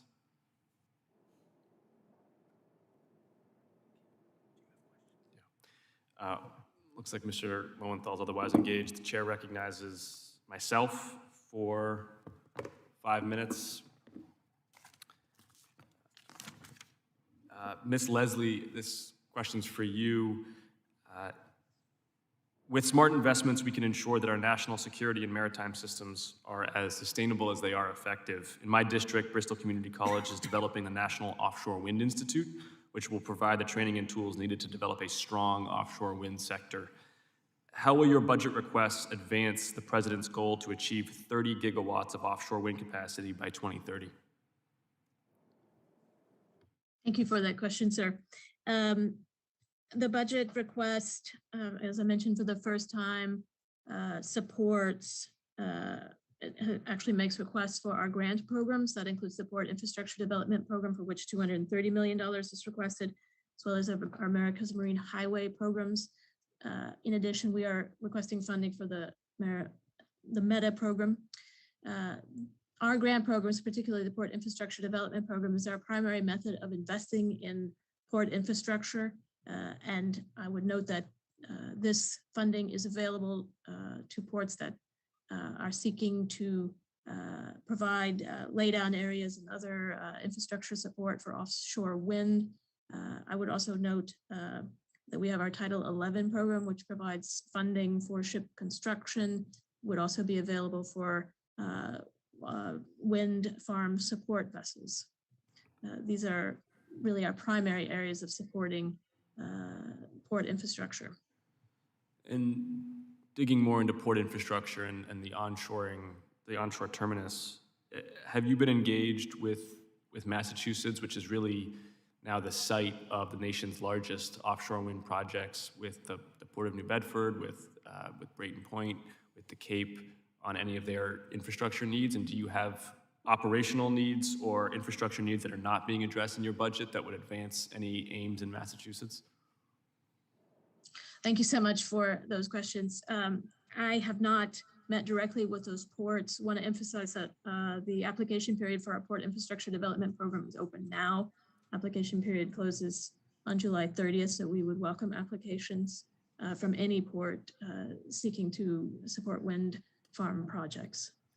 And is this a perennial window that's opened every appropriation cycle, or how does this work? Yes, our Port Infrastructure Development Program has received funding in many recent cycles, different levels of funding. I will note that the program is severely oversubscribed. So, for example, in the last round, we received requests for over $1.1 billion in funding. We were able to award approximately $220 million in funding. We understand that there's significant need for investment to support wind projects, to support goods movement, and are extremely pleased that the budget this year, for the first time, as I mentioned, includes a budget request for that program. And can you describe the dimensions of a highly qualified applicant? What makes these requests go to the top of your list? Well, the criteria laid out in our notice of funding opportunities. We're looking for match. We're looking for projects that are ready to go. We're looking for projects that meet, of course, the administration's priorities as well. The statute calls for supporting goods movement. These are the essential criteria, but a strong application will be able to address all of the criteria in the NOFO, and of course, federal match is matching funds for the federal funds is important because, again, the program is so oversubscribed. Are you intending to ask for a budget increase in the next appropriation cycle for this initiative? Well, I'm not able to comment on the next year's budget. I really only speak to the budget for fiscal year 2022, or I'll get in a lot of trouble. But again, emphasize how important this program is and how important investments made through this program are. Well, recognizing that you're circumscribed with what you can say, I would encourage you to double down on this program and to think of our office as one to work with on this program. I appreciate that. I appreciate your leadership and the leadership of the committee. Investments in our port infrastructure are relatively new, and appreciate the support of this committee for those investments. I yield back my time, and the chair now recognizes Mr. Lowenthal for 5 minutes. Thank you. And my first question is, first I want to thank the entire panel for the testimony today. We are discussing programs which are critical to our national security and to the health of our country and to our economy. And so I'd like to ask first Commissioner Maffei of the FMC. Commissioner, I want to thank you for your comprehensive update in the ongoing efforts to protect exporters and to ensure that goods are moving efficiently. It's been a pleasure listening to you on that. But can you update the committee on how the FMC plans to implement President Biden's executive order on promoting competition in the American economy, and how your operations will benefit the American people? Yes, thank you for your question. Congressman Lowenthal, and as always, it's good to see you, even though I have never seen you in person with your beard. But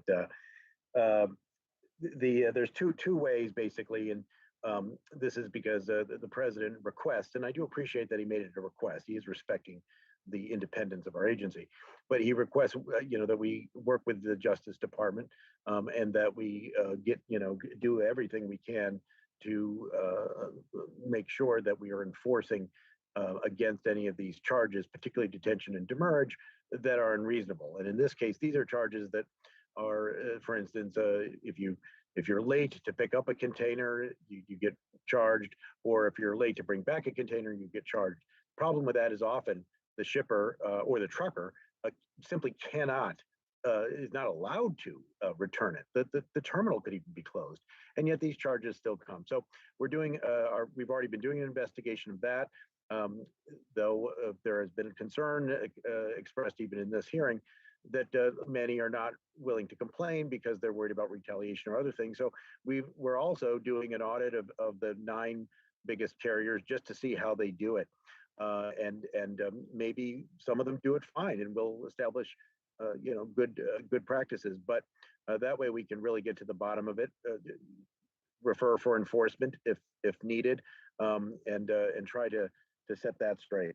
On the working with the Justice Department, I've already signed an MOU that the Justice Department and us worked out. I think the president's interest in this is particularly helpful because, of course, Justice much bigger than us, and they do have to follow an executive order. But we need to cooperate with them. I think people get confused because the Federal Maritime Commission has jurisdiction over the alliances, the agreements that are filed that allow the carriers to negotiate with each other on things like space, but they do still compete on cost as opposed to a merger. And in the last 20 years, we have seen so many mergers that we've gone from 24 major carriers roughly down to 9. And that is not under our jurisdiction, it's under the Department of Justice. So the more we can work together, I think the better. And I might just add, Congressman Lowenthal, that it might be helpful if we did have some input into those mergers as well. Thank you, Commissioner Maffei. It's always nice to see you, even if I do have a beard. I think it's good. Ms. Leslie, I'd like to turn to you, and I know you've already responded to some questions about the Critical Port Infrastructure Development Program. I want to return to that, and you'll excuse me if you've already answered this, but I want to focus on one part of that. And I'm glad to see that the administration has requested funding for the Critical Port Infrastructure Development Program. However, Ms. Leslie, I am extremely concerned that we're not increasing funding to help address historic backlogs, as we've heard from Mr. Maffei, which are interrupting the flow of goods. And while I'm extremely pleased that the administration chose to add addressing climate change and environmental justice impacts and advancing racial equity and reducing barriers to opportunity as criteria for the program in FY 2021, without additional resources, I don't believe we're going to be able to make progress on these critical priorities.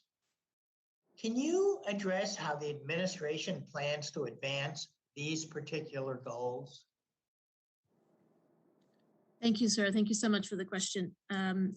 As you mentioned, the NOFO that was issued for this year's funding does indeed reflect the administration's priorities, which is ensuring economic vitality, addressing climate change, and addressing environmental justice, advancing racial equity, and of course, leveraging federal funding, as I mentioned.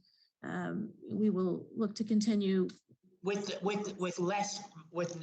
slightly less money. So I'm just not clear with all the infrastructure needs how we do this.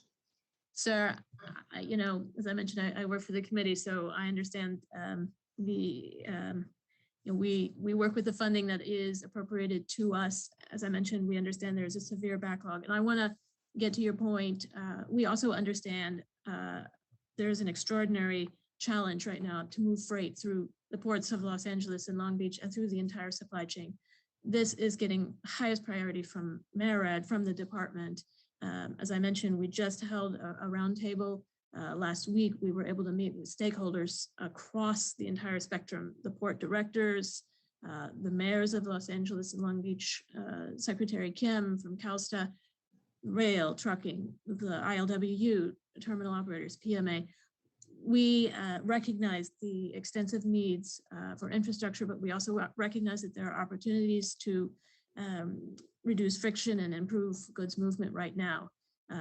I also, as And I also mentioned, increase the goals, and by increasing equity, and which are worthy goals, and I truly support it, with less money. Well, again, we operate with the amount that's appropriated to us. This is a remarkable budget for investment in infrastructure. The gentleman's time has expired. Thank you. I yield back. Chair recognizes Mr. Gibbs for 5 minutes. Thank you, Mr. Chairman. I've got a question here from Representative Jeff Van Drew. I guess he has laryngitis, but Master Chief, I understand the Coast Guard is about to begin a much-needed recapitalization of the training center at Cape May Barracks, where all enlisted members of the Coast Guard undergo basic training. The question is, what additional capacities will the Coast Guard acquire through this recapitalization? Well, Ranking Member Gibbs, thanks for asking that on behalf of Congressman Van Drew, who I happen to be a big fan of. Cape May is the birthplace of the enlisted workforce, and we need to put through about 4,000 young folks a year in order to meet the needs of the service. And that's difficult with the barracks that we have right now. We don't have an outdoor training facility. So when we want to test our young folks running in the wintertime, they do 26 laps around the basketball court in the gym. I mean, it's just it's a real challenge to be the world's best Coast Guard with the infrastructure we have at Cape May. So we're grateful, very grateful for the resources to recapitalize the barrack, to provide better training opportunities for folks. We're going to grow the Coast Guard over the next 10 to 12 years to be able to crew and maintain our new cutters and aircraft. And so we have to up the throughput in Cape May. So this new the new resources will allow us to provide approximately probably 250, maybe 300 more recruits through the training center. Okay, thank you, Master Chief. Commissioner Maffei, I just want to thank you first for all your comments about trying to deal with this issue of the cost, the containers, and the supply management. I just want to emphasize again, the supply management issue, supply demand, that we've got businesses back here in the United States that rely on a supply chain, and also exporters that it's more than just cost. Some of these people are going to have trouble staying in business and employing their people. So I just want to reemphasize the importance of this and the need to expedite as much as we can to address this issue. So I want to just mention that again. Admiral Schultz, a couple of things. My understanding, we have an opportunity right now to acquire a 12th national security cutter and up to 6 additional fast response cutters while the production lines are still hot. I know there's been an increase to become more complex decisions were made where the assets are needed. Congress directed the Coast Guard to provide us a new fleet mix analysis. When do you anticipate we will see the new analysis? And why don't you answer that first, I guess. Congressman, first off, because we are working that product. We got the direction for that, and then we got the letter from the committee leadership that sort of expanded the ask was in late February. I think we'll have that in September timeframe. So regarding the platforms you mentioned, if you want me to address those, we have a domestic program record of 58 FRCs, all in 6 going to Bahrain for our path forward forces. The 58 domestic FRCs are 130% capacity of the 35 110-foot domestic patrol boats, island class, that have been in service here in the nation. So we have an awful lot of FRC capability here domestically, sir. Like I said, 130%. increase is like 86,000 more operating hours than we had before.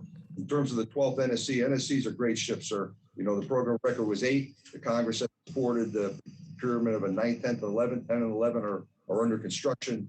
You know, we, like Ms. Leslie's answer, you know, you sort of have a budget you work within. Our top acquisition priorities in the service community right now are Polar Security Cutter, OPC, and Waterways Commerce Cutters. Both conversations, just, it would be a nice to have, but it's hard to displace our other programs of record. Great Lakes Icebreaking, an effort, the 140-foot icebreaking tug rehabilitation program is complete. What percentage increase do you think this affects the icebreaking effort in the Great Lakes?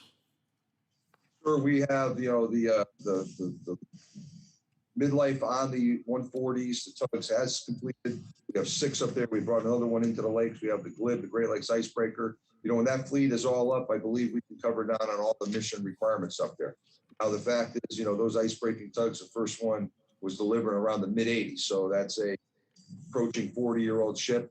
You know, I project the reliability being a 40-year-old ship over the course of the next decade or two. It's clear to us that the Congress is signaling for more icebreaking capacity on the Great Lakes. So we're driving in on what a Great Lakes icebreaker LIB equivalent capability would be. We have an acquisition office with funding we received back in 20, sir, and we're doing the analysis work, and then we're getting after what a solution would look like. There's going back and taking the LIB and redesigning that. So that's a 20-year-old plan. There's a lot of enhanced technologies, propulsion means that would not be a good start point, sir. But we understand the intent of Congress to look at more capacity on the Great Lakes, and I'm confident in our 140 feet. But there's you know, this perception that we need more capacity, and those signals have been heard, sir, and we're getting after that. Well, I appreciate your you know, your willingness to address this issue, and the willingness, especially the Congressional Great Lakes delegation, the need for this and the importance of the Great Lakes, and appreciate all your efforts, and also thank you for your service. Good to see you again, Admiral. I yield back. Good to see you, Ranking Member. Thank you, sir. Thank you, Mr. Gibbs. Mr. Maffei, well, let me start by saying I will recognize myself now, and it looks like maybe the last speaker as well. Mr. Maffei, the Federal Maritime Commission levied only $103 in fines and penalties in fiscal year 2020.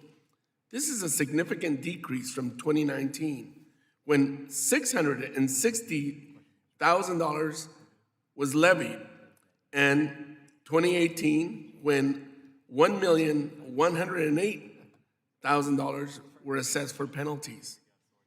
In a year of unprecedented claims of wrongdoing, how can you explain this downward trend?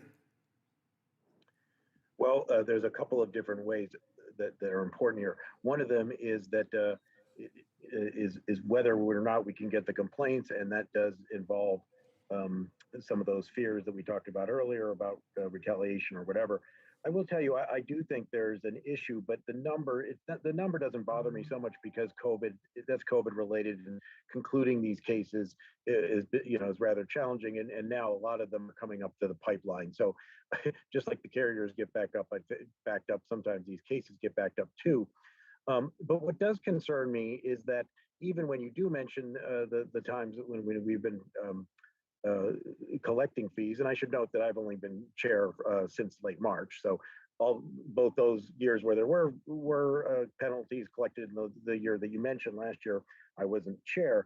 But that said, most of those are not on carriers or large MTOs. You know, there are technical violations, no qualified individual. They're important things, sometimes mislabeling type issues. They're important, but I am concerned that we need more enforcement capacity to really take on the big carriers when they do something that is against the Shipping Act. And so your point is well taken, and that's why my emphasis has been so much on enforcement, auditing, more and more scrutiny of these carriers. We do look at the alliances because that has been our mandate for a long time, but it's the individual carriers themselves, particularly with industry consolidation, so that there's now only 9 of them. that is where I think we need a lot more scrutiny. So, those numbers need to improve, and they will improve this year. But there are other issues that I'm doing my best to address, and I believe the other commissioners are as well. Thank you for that answer. Although I must say, basically in 2020, $100 is almost zero collected when you consider $660,000 or $1 million in 2018. It's something, the commission must have been asleep at the wheel or something. Somebody was not working. Anyways, moving on, Ms. Leslie, thank you for bringing to our attention the structural deficiencies and lack of maintenance at the Merchant Marine Academy. Merit is the preeminent federal institution that oversees the academy, and any deferred maintenance is unacceptable. I'm disappointed it has gotten to the point where DOT has needed to institute these measures. I'm very concerned and anxiously await immediate and ongoing reports from DOT as they conduct their assessments. When can I expect to hear an update from Merit? Thank you, sir. I thank you for that question and want to emphasize, I understand the information that Congress needs so that they can have a full understanding of the situation. You have my commitment that I will update you as I learn things. You also have my commitment that we are right now working to get to the bottom of that. We have another team up there this week. I've done investigations for a long time. I have a lot of unanswered questions, want to get to the bottom of all of it. I want to understand both what the cause is, what the extent of the deferred maintenance is, what the immediate needs are, and to move to address the immediate needs and to get systems in place to ensure that this never happens again. And I commit to update you, the committee, all of Congress as soon as we have information. I also recognize it's suboptimal that I'm coming to you with a problem without understanding the full extent, but did not want to appear before you today with these concerns without alerting you to them. Thank you very much. Again, I appreciate that this administration and Merit is giving these issues the attention it deserves. I know that these have been known for a while, and at least in recent years, and again, the lack of action and follow-up has been unsatisfactory and inadequate. So I appreciate the attention that you're giving this very important issue and look forward to ongoing reports. As I mentioned in my opening remarks, the Morro Bay offshore wind leasing area off the coast of my district will require significant investments in shoreside infrastructure for staging wind turbines and transmitting clean energy to the grid. How can Merit leverage existing programs such as the Port Infrastructure Development Program to invest in and promote this vital clean energy future? Thank you, sir. No, I really appreciate the questions that I've received on this critical program. Appreciate the question also on the Morro Bay program. As I mentioned, application period is open right now, so we welcome applications from all qualified ports, and it's due on July 30th, so I encourage everybody to get it in before the deadline.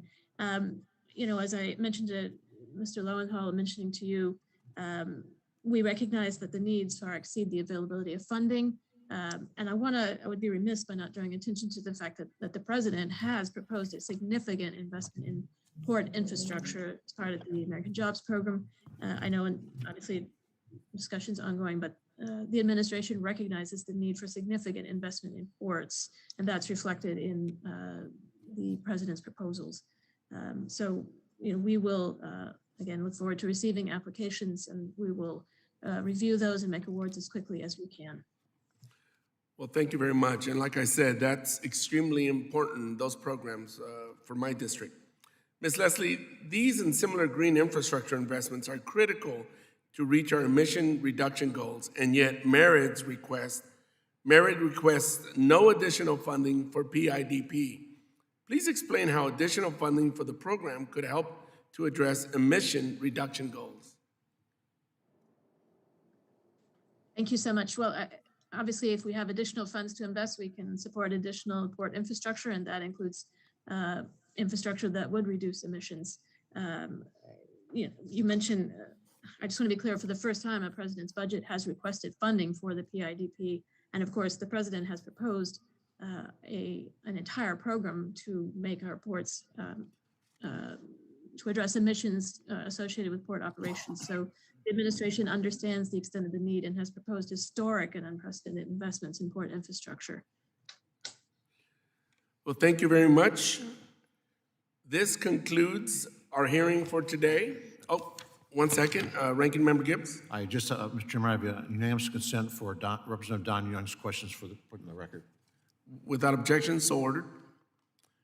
With that, again, this concludes our hearing for today. I would like to thank each of the witnesses for their testimony. I ask unanimous consent that the record of today's hearing remain open until such time as our witnesses have provided answers to any questions that may be submitted to them in writing. I also ask unanimous consent that the record remain open for 15 days for additional comments and information submitted by members or witnesses to be included in the record of today's hearing. Without objection, so ordered, the subcommittee stands adjourned.